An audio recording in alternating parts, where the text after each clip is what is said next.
If you have been feeling a little shorter lately, a little more bent forward, or just strangely more fragile than you used to, please do not dismiss that too quickly. Bone loss often does not begin with a dramatic moment. More often, it starts quietly, and by the time the body finally gets your attention, daily life may already be changing in ways that are much harder to ignore. I'm Dr. Claire Bennett, and today I want to walk you through 7 signs bone loss may already be happening, especially in older adults.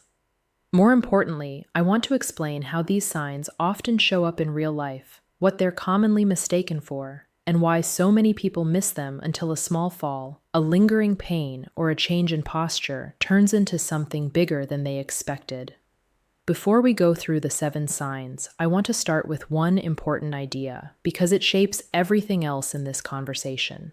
Bone loss is often called a silent condition, and that description matters. It does not mean the bones never leave clues. It means the clues are often subtle, slow, and easy to explain away. A person may not feel their bones getting weaker day by day. What they usually notice instead are the consequences of that weakness: a little height loss, a change in shape, a fracture after a fall that seemed too minor to matter, or a back pain that doesn't quite fit the story they're telling themselves.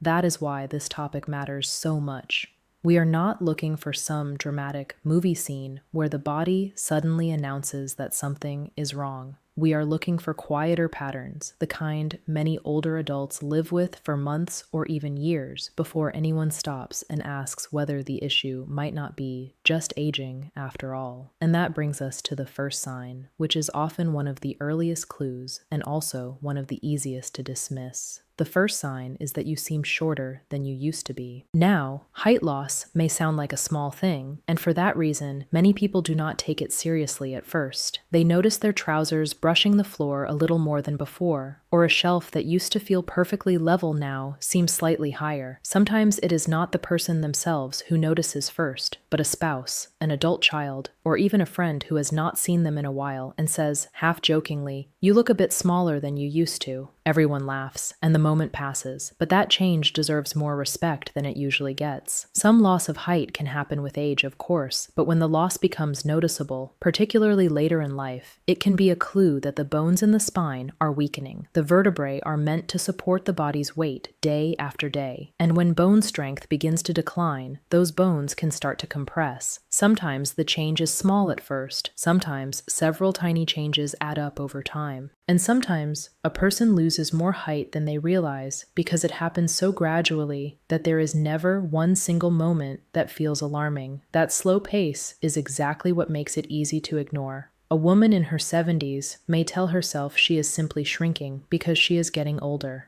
A man may say his posture is just not what it used to be. And yes, age does affect the body, but age alone should not be used as a blanket explanation for everything. If someone has lost a meaningful amount of height, especially if that change is paired with back pain or a more rounded posture, I would not want that brushed aside without a closer look. One simple but useful point here is this: do not rely entirely on memory. People often remember the height they were in their 20s or 30s, and that number is not always as accurate as they think. What matters more is whether there has been a measurable change over time. If you can, have your height checked at appointments and compared with previous records. That gives you something much more useful than guesswork. And once height begins to change, there is often another sign that starts appearing alongside it, which is why the second sign tends to connect very naturally with the first. The second sign is that your posture is becoming more rounded or stooped. Many older adults do not notice this right away because posture rarely changes overnight. It creeps in slowly, and when you see yourself every day in the mirror, small differences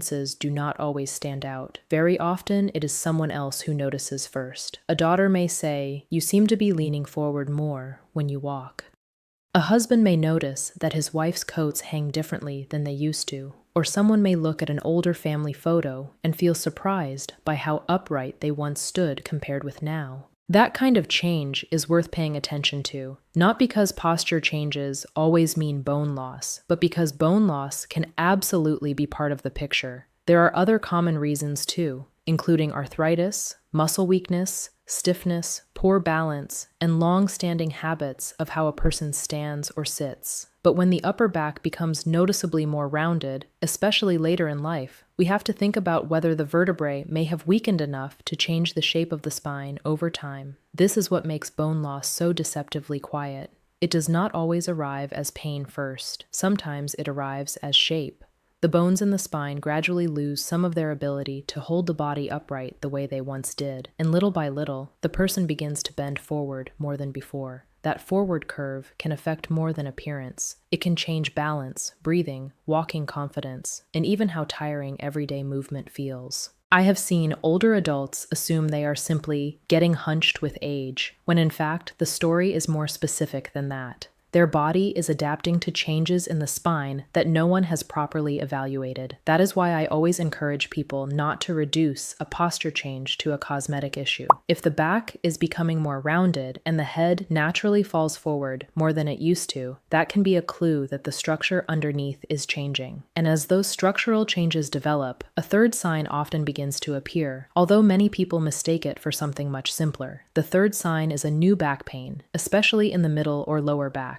That does not quite make sense. Now, I want to be careful here because back pain is extremely common, and most back pain is not caused by osteoporosis. Older adults can have back pain because of arthritis, muscle strain, poor sleep positions, spinal stenosis, disc problems, old injuries, kidney issues, and several other conditions. So this is not about hearing the word back pain and immediately concluding that bone loss must be the answer. What matters is the pattern. The kind of story that makes me listen more closely is when the pain seems out of proportion to what caused it. Someone bends to pick up a towel, lifts a light grocery bag, twists while reaching into the dryer, or even has a strong coughing spell, and then their back suddenly does not feel right. Sometimes the pain is sharp.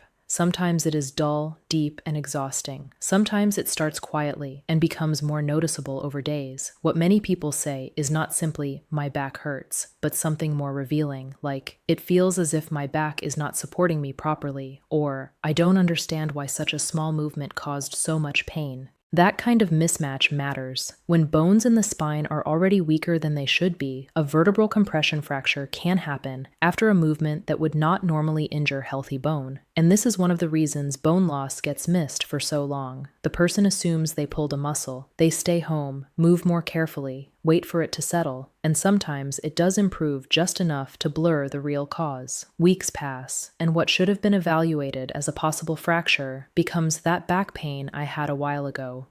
A woman may say she overdid it in the garden. A man may think he got out of the car the wrong way. And sometimes they are right. But sometimes the real issue is that the bone was already fragile, and that seemingly minor movement was simply the moment it finally revealed itself. This is why I never look at the pain alone. I look at the company it keeps. Is there also height loss? Is there also a more stooped posture? Has walking changed since the pain started? Does standing upright suddenly feel harder? When those details gather around the pain, the story becomes harder to dismiss. And even before a person describes a dramatic pain event, there is often another change that begins in the background, something quieter but very telling if you listen carefully. The fourth sign is that simple movements begin to feel risky, painful, or strangely different. This can be one of the most overlooked signs of all, because people often adapt to it without realizing they are adapting. They do not always say, "Doctor, I think my bones are weaker." Instead, they say something softer and more ordinary, like, "I move more carefully now," or "I don't like bending the way I used to," or "I just feel more vulnerable when I twist or reach." That language matters because it often reflects a gradual shift in how safe the body feels during normal daily activity. Healthy bone should generally tolerate the ordinary stresses of life: bending, lifting something reasonable, reaching for an item, turning, coughing, standing up from a chair. So when those normal actions begin causing unusual discomfort, or when a person starts quietly avoiding them because they no longer feel trustworthy, I want to understand why. Of course, arthritis can do this, muscle weakness can do this, balance problems can do this, but bone loss can also be part of the reason, especially when the discomfort shows up in the back, ribs, or hips. hips and seems to be triggered by movements that should not be dramatic enough to cause damage. What often happens is that a person slowly reorganizes their life around the discomfort. They stop carrying the laundry basket and make more trips with lighter loads. They sit down to put on trousers because standing on one leg no longer feels secure. They brace themselves before a cough. They reach less, twist less, carry less, and move a bit more carefully each month than they did the month before. Because these adaptations happen gradually, they can start to feel normal. But normal does not always mean harmless. This is where I think older adults deserve a lot more compassion. Many are not complaining because they are weak or overly anxious. They are adjusting because the body is giving them subtle reasons to be cautious, and sometimes those reasons have not yet been properly named. And that leads naturally to what is perhaps the clearest sign of all, because by this point, the body is no longer whispering quite so quietly. The fifth sign is that you break a bone after a minor fall, a small bump, or even an ordinary movement. This is one of the most important warning signs because when a fracture happens after a low-impact event, it often tells us that the bone was already weaker than it should have been. A wrist fracture after a simple fall from standing height, a vertebral fracture after bending or lifting, or a hip fracture after a relatively minor fall can all be clues that bone strength has declined. Not every fracture means osteoporosis, of course. A major accident is a different story. If someone is in a serious collision or falls from a significant height, that is not the same pattern. But when a bone breaks after what feels like a minor incident, especially after age 50, I would not want that explained away as simple bad luck, and yet that is exactly what happens to many older adults. They are treated for the fracture itself, the cast comes off, the pain improves, and everyone moves on. But no one stops to ask the next question, which is often the most important one. Why did the bone break so easily in the first place? That missed question is how the cycle continues. First a wrist, then perhaps a vertebral fracture, later a more serious fall and a hip fracture. The body often gives a warning before the most life-changing injury happens, but the warning only helps if someone recognizes it for what it is. This is especially important for families to hear because many older adults minimize falls. They do not want to lose independence. They do not want to frighten the people around them, so they say, "Oh, it was nothing, I just slipped a little." But if that little slip ended in a fracture, then medically speaking, it was not nothing. And once a fracture has happened, there is another sign we need to talk about, because the story does not end with whether the bone heals on paper. The sixth sign is that recovery after a fracture feels slower, harder, or more life-changing than expected. This sign often gets missed because people focus so much on the fracture itself that they overlook what happens to the person afterward. But in older adults, especially those with underlying bone weakness, the aftermath of a fracture can tell us just as much as the fracture did. Pain may linger longer than expected. Confidence may drop. Mobility may shrink. Daily routines may quietly disappear. A woman who used to go out shopping alone may start avoiding uneven pavements or icy paths because she no longer trusts her balance after a fracture. A man who once worked in the garden every morning may stop because his back never quite felt the same again after what everyone originally called a small injury. Someone who moved around the home with confidence may begin reaching for walls, railings, and furniture more often, not because they are dramatic, but because the body no longer feels dependable in the same way. That change in daily life matters. A fracture is never just a fracture when it alters how a person lives. This is one reason hip and spine fractures can be so devastating in later life. They are not simply painful events. They can narrow a person's world. They can reduce independence, lower activity, increase fear of falling, and begin a cycle where less movement leads to weaker muscles, and weaker muscles raise the risk of yet another fall. In other words, one fracture can change much more than a single bone. So if recovery after a fracture has felt surprisingly difficult, or if daily life became smaller afterward, please do not let that be treated as an unimportant detail.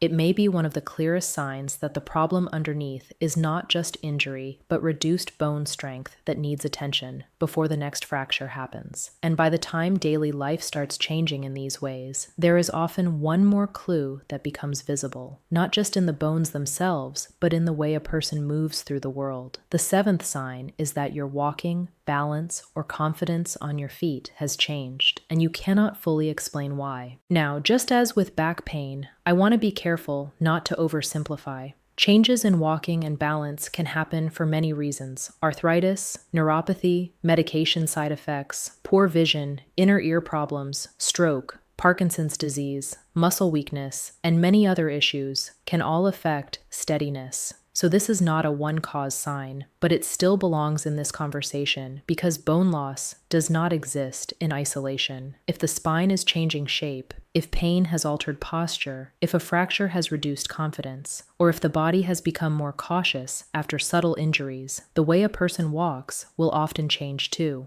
They may take shorter steps. They may hesitate before stairs. They may turn more slowly. They may hold onto furniture when walking through the house. They may feel physically smaller, more bent, and less steady all at once. Sometimes they say something that captures the whole issue better than any test result. "I just don't trust my body the way I used to." That sentence tells us a great deal. What often happens in later life is that bone weakness and muscle weakness begin feeding into each other. A person moves less because movement hurts or feels unsafe. Then they lose strength because they are moving less. Then balance gets worse, which increases the risk of falling. And now the person is not only living with weaker bones, but also with a body that is less prepared to protect itself during a stumble. That is why I never separate bone health from movement, posture, and confidence. They are deeply connected. If the way you walk has changed, if you feel more cautious on your feet, or if standing upright now feels less natural than it once did, those are not details to ignore. They are often part of the same larger story. Now that we have walked through all 7 signs, let's bring them together, because that matters just as much as understanding them one by one. If you have one of these signs, it does not prove that you have osteoporosis. But if several of them are appearing together, especially over the same period of life, I would want you to take that pattern seriously. A little height loss by itself may be one thing, a little stooping by itself may be another. But height loss, a more rounded posture, new unexplained back pain, discomfort during ordinary movements, a fracture after a minor event, a difficult recovery, and a growing lack of confidence on your feet. That combination tells a much more important story than any one sign alone. So, what should you do next if some of this sounds familiar? The first step is not panic. The second step is not denial. The best next step is a calm, specific conversation. Tell your doctor what has changed and be as concrete as you can. Say whether you think you have lost height. Say whether your posture has become more rounded. Mention new back pain, especially if it started after a very small movement. Mention any fracture that happened after a minor fall or ordinary activity. Talk about whether you have become more careful with bending, lifting, or walking. And if you are taking medications, bring those up too, because some medicines can affect bone health more than people realize. It is also reasonable to ask whether a bone density test would make sense for you. Screening recommendations depend on age, sex, and risk factors, but many women over 65 should be evaluated, and some younger postmenopausal women at higher risk may need testing earlier. Men should not ignore this topic either. Bone loss in men is often underrecognized, and they too should discuss testing if they have fractures, significant height loss, steroid use, or other risk factors.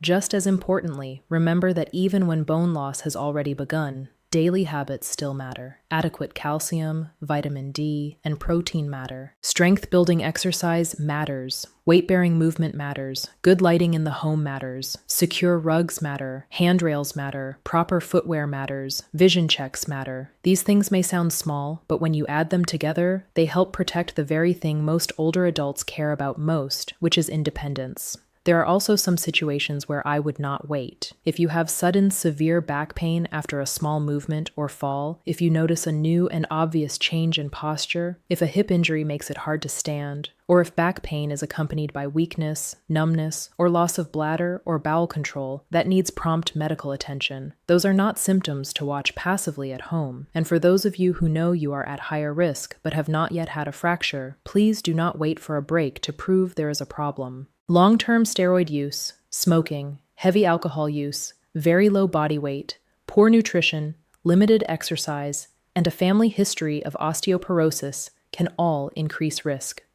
Sometimes the smartest time to act is before the body has been forced to prove its point the hard way. I also want to say a word to family members, because they often hear these clues before a doctor does. If your parent or older loved one says they are shrinking, stooping, feeling fragile, or moving more cautiously than before, please do not answer too quickly with, "That's just age." Sometimes that phrase shuts down an important conversation before it even begins. A better response is, "Let's look into that." And that really is the heart of this entire discussion. Bone loss is often quiet, but the body still leaves signs. Sometimes it is less height. Sometimes it is more curve in the back. Sometimes it is a pain that does not fit the movement that caused it. Sometimes it is the fracture that happened too easily, or the recovery that changed daily life more than expected, or the growing hesitation in the way a person stands, walks, and moves through the world. None of those signs should be dismissed too quickly, especially when several begin appearing together, because in the end, the goal is not simply to name osteoporosis. The goal is to protect mobility, confidence, and independence for as long as possible. And when you look at it that way, these signs become much more than a list. They become early opportunities, chances to notice what the body is saying before the next fall, the next fracture, or the next loss of confidence makes the message impossible to ignore. So if some part of this video felt uncomfortably familiar, let that be a reason to speak with your doctor, not a reason to frighten yourself. Quiet problems often respond best when they are noticed early, and with bone health, that early attention can make a very real difference later on.